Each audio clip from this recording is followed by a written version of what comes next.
ஒரு சாதாரண car mechanic நாட்டோட ராஜான்னு சொன்னா நம்மளால நம்ப முடியுமா? இவர் தான் வெஸ்ட் ஆப்பிரிக்காவில் இருக்கிற கானாவில் ஒகோய் பகுதியோட முடிசூடிய மன்னன்.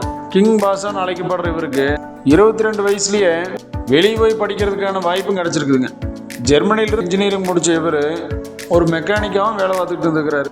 1992 அவங்க தாத்தா இறக்க ஜெர்மனியிலிருந்து இவரை வர வச்சு மன்னராக முடிசூட்டியிருக்கிறாங்க. ராஜாவாகிறதுக்காக ஊருக்கு வந்த அவரு தன்னோட ஊரை பார்த்ததுக்கு அப்புறம் தான் அந்த ஊர் நிலைமை என்னங்கிறது அவருக்கு தெரிஞ்சிருக்குது. ஊரை நிர்வாகம் பண்றதுக்கு போதுமான வருமானம் இல்லாதனால திரும்பவும் ஜெர்மனிக்கே போய் வேலை செய்ய ஆரம்பிச்சிருக்காரு. அங்க வர்ற வருமானத்தை வச்சு இந்த ஊர்ல ஸ்கூல் கட்டுறது, ஹாஸ்பிட்டல் கட்டுறது, கிணறு வெட்டுறதுன்னு எல்லா நலத்திட்டங்களையும் செஞ்சு கொடுக்கறதோட வருஷத்துக்கு 8 முறை நேராக போய் நிர்வாகம் பண்றாரு. அப்பப்போ ஃபோன் கால்லையும் விசாரிச்சுக்கிறாரு. அது மட்டும் இல்லாம பல இடங்களில் டொனேஷன் வாங்கி அவங்களோட ஊரை முன்னேற்றணுங்கிறதுக்காக பல முயற்சிகள் எடுத்துட்டு இருக்கிறார். அந்த ஊர்ல இருந்தாவே அரசு வாழ்க்கையை அனுபவிக்கக்கூடிய நிலைமை இருந்தாலும் ஊரை டெவலப் பண்ணணுங்கிறக்கோசரமே பல வேலைகள் செய்யற அப்படிங்கிற மாமனிதன்.